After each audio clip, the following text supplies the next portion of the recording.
ಎಲ್ಲರಿಗೂ ನಮಸ್ಕಾರ. ಇವತ್ತು ನಾವು ಫ್ಲ್ಯಾಕ್ಸ್ ಸೀಡ್ಸ್ನ ತೊಗೊಂಡಿದ್ದೀನಿ. ಒಳ್ಳೆಯ ಒಂದು ಹೆಲ್ತಿ ಫುಡ್ ಅಂತ ಹೇಳ್ಬೋದು ಫ್ಲ್ಯಾಕ್ಸ್ ಸೀಡ್ಸು. ಇದನ್ನು ಕನ್ನಡದಲ್ಲಿ ಅಗಸೆ ಬೀಜ ಅಂತ ಕರೀತಾರೆ. ಈ ಅಗಸೆ ಬೀಜದಿಂದ ಇವತ್ತು ಡ್ರೈ ಚಟ್ನಿ ಪೌಡ್ರ್ ಮಾಡಿಕೊಂಡು ನಾವು ಪ್ರಿಸರ್ವ್ ಮಾಡಿ ಪ್ರತಿದಿನದ ಆಹಾರದಲ್ಲಿ ಮೊದಲನೆಯ ತುತ್ತು ಏನು ತಿಂತೀವಿ ಇದನ್ನು ಹಾಕ್ಕೊಂಡು ತಿನ್ನೋದ್ರಿಂದ ಅದು ಆರೋಗ್ಯಕ್ಕೆ ಹೆಚ್ಚು ಪ್ರಯೋಜನಕಾರಿಯಾಗಿರುತ್ತೆ. ಸೊ ಇವತ್ತು ಇದರ ಉಪಯೋಗಗಳೇನು, ಇದನ್ನು ಯಾವ ರೀತಿ ನಾವು ಡ್ರೈ ರೋಸ್ಟ್ ಚಟ್ನಿ ಮಾಡ್ಕೋಬೋದು ಅಂತ ಇವತ್ತು ನೋಡೋಣ. ಸೊ ಈಗ ಸ್ಟವ್ ಮೇಲೆ ಬಾಣಲೆ ಇಟ್ಟು ಈಗ ಇದನ್ನು ನಾವು ಡ್ರೈ ರೋಸ್ಟ್ ಮಾಡ್ಕೋಬೇಕಾಗತ್ತೆ. ಯಾಕಂದರೆ ಅಗಸೆ ಬೀಜ ಅನ್ನೋದು ಅದರ ಈ ಬೀಜದ ಔಟ್ರ್ ಕೋಟ್ ಅಂತ ಏನು ಕರಿತೀವಿ, ಸೀಡ್ ಕೋಟು, ಸೊ ಅದು ತುಂಬ ಹಾರ್ಡ್ ಇರುತ್ತೆ. ಸೊ ಹಾಗಾಗಿ ಇದನ್ನು ಡ್ರೈ ರೋಸ್ಟ್ ಮಾಡಬೇಕಾಗತ್ತೆ. ಸೊ ಈ ಡ್ರೈ ರೋಸ್ಟ್ ಮಾಡೋವಾಗ ಇದು ಕಂಪ್ಲೀಟಾಗಿ ಚಿಟಪಟ ಅಂತ ಸೌಂಡ್ ಬರುತ್ತೆ. ಅಲ್ಲಿಯವರೆಗೂ ಕೂಡ ನಾವು ಇದನ್ನು ರೋಸ್ಟ್ ಮಾಡ್ಕೋಬೇಕಾಗತ್ತೆ. ಈ ಫ್ಲ್ಯಾಕ್ಸ್ ಸೀಡ್ಸ್ನಲ್ಲಿ ಹೆಲ್ತ್ ಬೆನಿಫಿಟ್ಸ್ ಅಂತ ತೊಗೊಂಡಾಗ ಇದನ್ನು ಸೂಪರ್ ಫುಡ್ ಅಂತಲೇ ಕರಿಬೋದು. ಯಾಕೆ ಇದು ಸೂಪರ್ ಫುಡ್ ಅಂದರೆ ಇದರಲ್ಲಿ high content of omega 3 fatty acids ಇರುತ್ತೆ. ಜೊತೆಗೆ ನಾರಿನಾಂಶ ಅನ್ನೋದು ಜಾಸ್ತಿ ಇರುತ್ತೆ. ರಿಚ್ ಫೈಬರ್ ಕಂಟೆಂಟ್ ಇರ್ತಕ್ಕಂಥ ಫುಡ್. ಇದು ಬೇರೆ ಬೇರೆ ಆರೋಗ್ಯಕ್ಕೆ ಪ್ರಯೋಜನವಾಗಿರ್ತಕ್ಕಂಥ ಅಂಶಗಳನ್ನ ಒಳಗೊಂಡಿರುತ್ತೆ. ಸೊ ಅವೇನು ಅಂದರೆ ಇದು ನಮ್ಮ ಹಾರ್ಟ್ ಹೆಲ್ತ್ಗೆ ಒಳ್ಳೆಯದು. ಹೇಗೆ ಇದು ಹಾರ್ಟ್ ಹೆಲ್ತ್ಗೆ ಒಳ್ಳೆಯದು ಅಂದರೆ ಇದರಲ್ಲಿ high content of omega 3 fatty acids ಇರೋ ಕಾರಣದಿಂದ ಇದೇನಾಗುತ್ತೆ, ನಮ್ಮ ಹಾರ್ಟ್ನ ಕಂಟ್ರೋಲಲ್ಲಿಟ್ಟು ಜೊತೆಗೆ ಕೊಲೆಸ್ಟ್ರಾಲ್ನ ಕಂಟ್ರೋಲ್ ಮಾಡುತ್ತೆ. ಬಾಡಿಯಲ್ಲಿರ್ತಕ್ಕಂಥ ಬ್ಲಡ್ ಪ್ರೆಷರ್ನ ರೆಗ್ಯುಲೇಟ್ ಮಾಡ್ತಾ ಹೋಗುತ್ತೆ. ಹಾಗಾಗಿ ಇದನ್ನು ತಗೊಳ್ಳೋತಕ್ಕಂಥ ವ್ಯಕ್ತಿಗಳಲ್ಲಿ ಹೃದಯ ಸಂಬಂಧಿ ಕಾಯಿಲೆಗಳನ್ನೋದು ಬರೋದು ಕಡಿಮೆ ಇರುತ್ತೆ. ಅಂದರೆ ಕಡಿಮೆ ಬರ್ತಕ್ಕಂಥ ಸಂದರ್ಭಗಳು ತುಂಬ ಕಡಿಮೆ ಇರುತ್ತೆ. ಹಾಗಾಗಿ ಇದನ್ನು ಪ್ರತಿದಿನ ನಾವು ಆಹಾರದಲ್ಲಿ ಸೇವಿಸ್ಬೋದು. ಎರಡನೇ ಇದ್ರ ಉಪಯೋಗ ಅಂದರೆ ಇದು ಮೇಯ್ನಾಗಿ ಕ್ಯಾನ್ಸರ್ನ ತಡೆಗಟ್ಟುತ್ತೆ. ಹೇಗೆ ಕ್ಯಾನ್ಸರ್ ಅಂದರೆ ಎಲ್ಲ ರೀತಿಯ ಕ್ಯಾನ್ಸರ್ಸ್ ಅಲ್ಲ, ಕೆಲವು ರೀತಿಯ ಕ್ಯಾನ್ಸರ್ಗಳನ್ನ ಕಂಟ್ರೋಲ್ ಮಾಡುತ್ತೆ. ಯಾಕಂದರೆ ಇದರಲ್ಲಿ ಹೈ ಅಮೌಂಟ್ ಆಫ್ ಲಿಗ್ನೆನ್ಸ್ ಇರುತ್ತೆ. ಲಿಗ್ನೆನ್ಸು ಜೊತೆಗೆ ಆ್ಯಂಟಿ ಆಕ್ಸಿಡೆಂಟ್ಸ್ ಇರುತ್ತೆ. ಹಾಗಾಗಿ ಇದು ದೇಹದಲ್ಲಿ ಏನಾದರೂ ಇನಿಷಿಯೇಟಿಂಗ್ ಆಫ್ ಕ್ಯಾನ್ಸರ್ ಬಂದ್ರೂ ಅದರ ಗ್ರೋತ್ ಅಂತ ಏನಿದೆ ಸೊ ಅದನ್ನು ಕಡಿಮೆ ಮಾಡ್ತಾ ಹೋಗುತ್ತೆ. ಅಂದರೆ ಟ್ಯೂಮರ್ನ ಕಂಟ್ರೋಲ್ ಮಾಡುತ್ತೆ. ಜೊತೆಗೆ ಸರ್ಟನ್ ಕ್ಯಾನ್ಸರ್ಸು ಕೂಡ ಇದು ಕಂಟ್ರೋಲ್ ಮಾಡುತ್ತೆ. ಪರ್ಟಿಕ್ಯುಲರ್ಲಿ ಅಂತ ತಗೊಂಡ್ರೆ ಬ್ರೆಸ್ಟ್ ಕ್ಯಾನ್ಸರ್ ಆಗಿರ್ಬೋದು, ಅಥವಾ ಗಂಡಸರಲ್ಲಿ ಕಾಣಿಸ್ಕೊಳ್ತಕ್ಕಂಥ ಪ್ರೋಸ್ಟೇಟ್ ಕ್ಯಾನ್ಸರ್ ಅಂತ ಕರೀತೆ. ಇವುಗಳನ್ನ ಮೇಯ್ನಾಗಿ ಕಂಟ್ರೋಲ್ ಮಾಡುತ್ತೆ. ಜೊತೆಗೆ ಇದು ದೇಹದಲ್ಲಿನ ಬ್ಲಡ್ ಶುಗರ್ನು ಕೂಡ ಕಂಟ್ರೋಲ್ ಮಾಡುತ್ತೆ. ಯಾಕೆ ಅಂದರೆ ಇದು ರಕ್ತದಲ್ಲಿರ್ತಕ್ಕಂಥ ಸಕ್ಕರೆ ಅಂಶವನ್ನು ಸ್ಟೆಬಿಲೈಸ್ ಮಾಡುತ್ತೆ. ಅಂದರೆ ರೆಗ್ಯುಲೇಟಿಂಗ್ ಕಂಡೀಷನ್ಸಲ್ಲಿರುತ್ತೆ. ಅಂದರೆ ಒಂದೇ ಬಾರಿ ಹೈಕ್ ಆಗೋ ಥರ ಮಾಡೋದು ಅಥವಾ ಜಾಸ್ತಿ ಕಡಿಮೆ ಆಗೋದು, ವೇರಿಯೇಷನ್ಸ್ ಆಗದೆ ಇರೋ ಥರ ಮಾಡುತ್ತೆ. ಹಾಗಾಗಿ ಇದು ಬ್ಲಡ್ ಶುಗರ್ನ ಕಂಟ್ರೋಲ್ ಮಾಡುತ್ತೆ. ಜೊತೆಗೆ ಇದರ ಇನ್ನೊಂದು ಉಪಯೋಗ ಏನು ಅಂದರೆ ಯಾರೆಲ್ಲ ವೆಯ್ಟ್ ಕಂಟ್ರೋಲ್ ಮಾಡಬೇಕು ಅಥವಾ ವೆಯ್ಟ್ ಮ್ಯಾನೇಜ್ಮೆಂಟ್ ಮಾಡಬೇಕು ಅನ್ನೋ ಪ್ಲ್ಯಾನಲ್ಲಿದ್ದಾರೆ, ಸೊ ಅಂಥವರಿಗೆ ಇದು ಒಳ್ಳೆ ಡಯಟ್ ಫುಡ್ ಅಂತ ಹೇಳ್ಬೋದು. ಯಾಕೆಂದರೆ ಇದರಲ್ಲಿ ರಿಚ್ ಕಂಟೆಂಟ್ ಆಫ್ ಫೈಬರ್ ಇರೋದ್ರಿಂದ ಇದೇನಾಗುತ್ತೆ, ನೀವು ಇದನ್ನು ತಿಂದಾಗ ನಿಮ್ಮ ಹೊಟ್ಟೆ ಫುಲ್ ಆಗಿರ್ತಕ್ಕಂಥ ಫೀಲಿಂಗ್ ನಿಮಗೆ ಬರುತ್ತೆ. ಹಾಗಾಗಿ ಹಸಿವಾಗದೇ ಇದ್ದಾಗ ನಾವು ಬೇರೆ ಆಹಾರಗಳನ್ನ ಹೆಚ್ಚು ತಗೊಳ್ಳಿಕ್ಕೆ ಹೋಗಲ್ಲ. ಸೊ ಹಾಗಾಗಿ ಡಯಟ್ ಮ್ಯಾನೇಜ್ಮೆಂಟಲ್ಲಿ ಒಳ್ಳೆಯ ಆಹಾರ ಇದೆ. ಜೊತೆಗೆ it increases the skin health, ಚರ್ಮದ ಆರೋಗ್ಯವನ್ನು ಕೂಡ ಕಾಪಾಡುತ್ತೆ. ಹೇರ್ಗಂತೂ ತುಂಬ ಒಳ್ಳೆಯದು. ಒಮೆಗಾ 3 ಫ್ಯಾಟಿ ಆ್ಯಸಿಡ್ಸ್ ಜೊತೆಗೆ ಇದರಲ್ಲಿ ವೈಟಮಿನ್ ಇ ಕೂಡ ಇದೆ. ಹಾಗಾಗಿ ಇದು ನಮ್ಮ ಚರ್ಮದ ಆರೋಗ್ಯಕ್ಕೆ ಒಳ್ಳೆಯದು. ಮತ್ತು ಕೂದಲಿನ ಬೆಳವಣಿಗೆಗೆ ತುಂಬ ಒಳ್ಳೆಯದಿರುತ್ತೆ. ಜೊತೆಗೆ ನಮ್ಮ ಕೂದಲು ಏನಿದೆ ಅದು ಬ್ರೇಕೇಜ್ ಆಗದೇ ಇರೋ ಥರ ತಡೆಯುತ್ತೆ ಇದು. ಮತ್ತು ಇದರ ಇನ್ನೊಂದು ಉಪಯೋಗ ಏನು ಅಂದರೆ ಇದು ನಮ್ಮ ಮೂಳೆಗಳು ಕೂಡ ಒಳ್ಳೆಯ ಆಹಾರ. ಇದನ್ನು ಹೆಂಗೆ ಬಳಸಬೇಕು ನೋಡೋದಾದರೆ ಇದನ್ನು ನೀವು ಈ ಥರ ಡ್ರೈ ರೋಸ್ಟ್ ಮಾಡಿಕೊಂಡು ಪೌಡರ್ಸ್ ಮಾಡಿಕೊಂಡು ಚಟ್ನಿ ಆಗಿರ್ಬೋದು ಅಥವಾ ಬೇರೆ ಬೇರೆ ಪೌಡರ್ಸ್ ಥರ ಮಾಡಿಕೊಂಡು ಫುಡ್ಡಲ್ಲಿ ಆ್ಯಡ್ ಮಾಡ್ಕೋಬೋದು.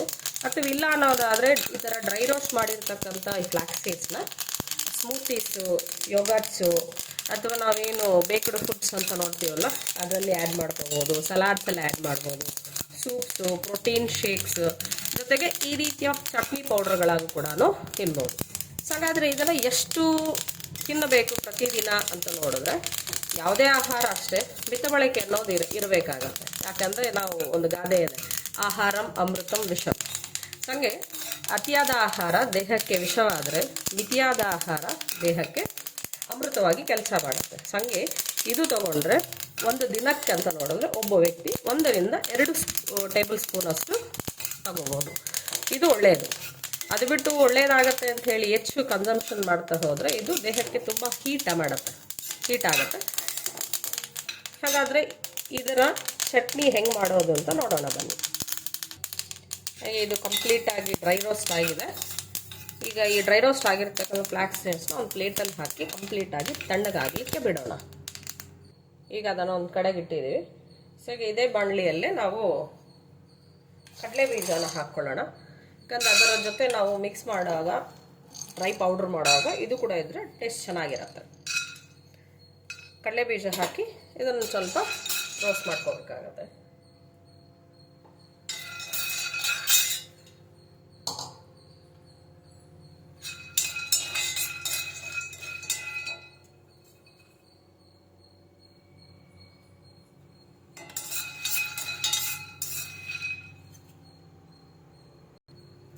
ಈಗ ನೋಡಿ ಕಡಲೆ ಬೀಜ ಒಂದಷ್ಟು ರೋಸ್ಟ್ ಆಗಿದೆ. ಈಗ ಇದೇ ಟೈಮಲ್ಲೇ ನಾವು ಒಂದಷ್ಟು ಎಳ್ಳನ್ನು ಹಾಕ್ಕೊಳ್ಳೋಣ, ಬಿಳಿ ಎಳ್ಳು. ಈ ಬಿಳಿ ಎಳ್ಳನ್ನು ಕೂಡ ಒಳ್ಳೆ ಕ್ಯಾಲ್ಶಿಯಂ ಸೋರ್ಸ್ ಇರುತ್ತೆ. ಇದು ಮೂಳೆಗಳಿಗೆ ತುಂಬ ಒಳ್ಳೆಯದು. ಪರ್ಟಿಕ್ಯುಲರ್ಲಿ ಬೆಳೀತಕ್ಕಂಥ ಮಕ್ಕಳಿಗೆ ಒಳ್ಳೆಯ ಆಹಾರ ಅಂತ ಹೇಳ್ಬೋದು. ಪ್ರತಿನಿತ್ಯದ ಆಹಾರದಲ್ಲೂ ಕೂಡ ನೀವು ಇದನ್ನು ಬಳಸ್ಬೋದು. ಇದರ ಜೊತೆಗೇನೆ ಒಂಚೂರು ಉದ್ದಿನಬೇಳೆ,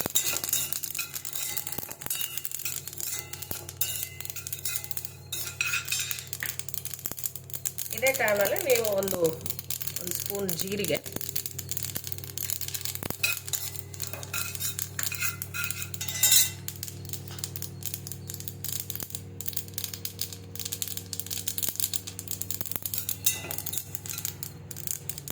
ಈಗ ಇದಕ್ಕೇನೆ ನಾವು ಒಂದು ಹಿಡಿಯಷ್ಟು ಕರಿಬೇವು ಹಾಕೊಳ್ಳೋಣ. ಕರಿಬೇವು ಕಂಪ್ಲೀಟಾಗಿ ಡ್ರೈ ಆಗಬೇಕು. ಸಾಕು. ಇದನ್ನು ಯಾಕೆ ಅಂದರೆ ನಾವು ಇದನ್ನು ಕಂಪ್ಲೀಟ್ ಡ್ರೈ ಪೌಡರ್ ಮಾಡಿ ಪ್ರಿಸರ್ವ್ ಮಾಡ್ತೀವಲ್ಲ, ಹಾಗಾಗಿ ತೇವಾಂಶ ಇರಬಾರ್ದು. ಸೊ ಹಾಗಾಗಿ ಇದು ಕಂಪ್ಲೀಟ್ ಡ್ರೈ ಆಗೋವರೆಗೂ ಅದನ್ನು ನಾವು ರೋಸ್ಟ್ ಮಾಡ್ಕೋಬೇಕಾಗುತ್ತೆ.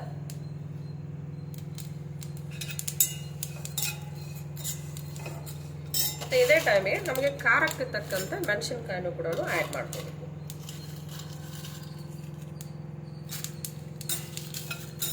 ಇವೆಲ್ಲವೂ ನೀಟಾಗಿ ರೋಸ್ಟ್ ಆದ ಮೇಲೆ ನಾವು ಇದನ್ನು ಪೌಡ್ರ್ ಮಾಡ್ಕೋಬೇಕಾಗತ್ತೆ. ಚೆನ್ನಾಗಿ ಕಂಪ್ಲೀಟಾಗಿ ಡ್ರೈ ಆಗ್ತಾ ಇದೆ. ಇದೊಂದು 4-5 ನಿಮಿಷ ಟೈಮ್ ತೊಗೊಳುತ್ತೆ. ಯಾಕಂದರೆ ಸ್ಲೋ ಆಗಿ ಇದನ್ನು ನಾವು ಡ್ರೈ ರೋಸ್ಟ್ ಮಾಡ್ಕೋಬಹುದು. ಫ್ಲೇಮ್ ಜಾಸ್ತಿ ಇಟ್ಟರೆ ಏನಾಗುತ್ತೆ, ಕೆಳಗಡೆ ಸೀದೋಗುತ್ತೆ ಕಡಲೆ ಬೀಜ, ಎಳ್ಳು ಇವೆಲ್ಲ. ಸೊ ಹಾಗಾಗಿ ಲೋ ಫ್ಲೇಮಲ್ಲೇ ಇದನ್ನು ಡ್ರೈ ರೋಸ್ಟ್ ಮಾಡ್ಕೋಬೇಕು. ನೀವು ಬೇಕಿದ್ರೆ ಇದಕ್ಕೆ ಒಂದಷ್ಟು ಕಡಲೆ ಬೇಳೆ ಕೂಡ ಈ ರೋಸ್ಟ್ ಆಗುವಾಗನೇ ಹಾಕ್ಕೋಬೋದು.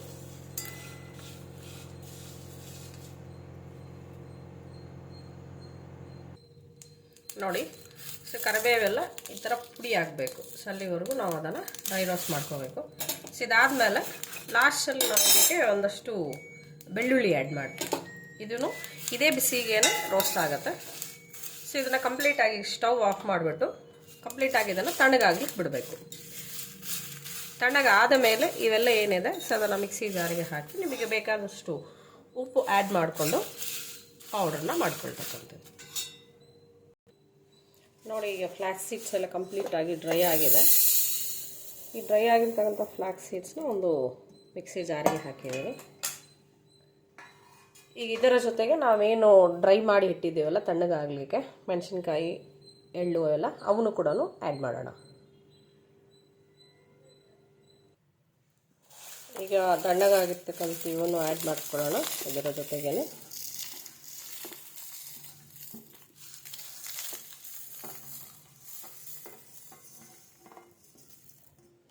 ಈಗ ಇದಕ್ಕೆ ರುಚಿಗೆ ತಕ್ಕಷ್ಟು ಉಪ್ಪನ್ನು ಹಾಕ್ಕೋಬೇಕಾಗುತ್ತೆ.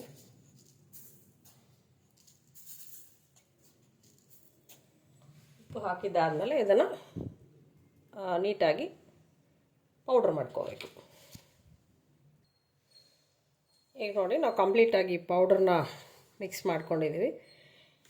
ಇಲ್ಲೇನಾದರೂ ನಿಮಗೆ ಉಪ್ಪು ಖಾರ ಆ ಥರದ್ದು ಇನ್ನೂ ಬೇಕು ಅನ್ನೋದಾದರೆ ಆ್ಯಡ್ ಮಾಡಿಕೊಂಡು ಚೆನ್ನಾಗಿ ಕಲಿಸ್ಬಿಟ್ಟು ಇದನ್ನು ಏರ್ ಟೈಟ್ ಜಾರಲ್ಲಿ ಹಾಕಿ ಪ್ರಿಸರ್ವ್ ಮಾಡ್ಕೋಬೇಕಾಗುತ್ತೆ.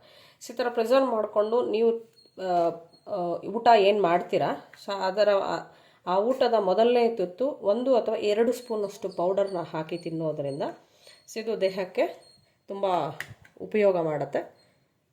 ಎಲ್ಲರೂ ಇದನ್ನು ಟ್ರೈ ಮಾಡಿ.